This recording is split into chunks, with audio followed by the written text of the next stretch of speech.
How to replace a Nintendo Switch dock circuit board. Here are some tips for replacing the circuit board in a Nintendo Switch dock. Purchase a replacement dock circuit board online or from a reputable electronics parts supplier. Make sure it is designed specifically for the Nintendo Switch. Open up the Switch dock by removing any screws and carefully disassembling the plastic housing. Locate the main circuit board. Carefully disconnect all cables and connectors attached to the circuit board, making note of where they were connected. Usually there is a larger USB-C connector, an HDMI connector, and a power connector. Remove any screws or fasteners securing the circuit board in place and gently lift it out. Be careful not to damage any small ribbon cables. Inspect the new replacement board and make sure it looks identical and has the same connectors. Gently insert the new circuit board into place, securing it with any screws or fasteners. Reconnect all the cables and connectors in the right spots, following your notes. Make sure the connections are solid. Carefully reassemble the plastic housing and screw it back together.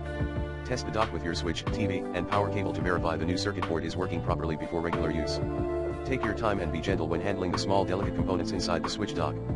Following these steps will allow you to safely replace the circuit board yourself.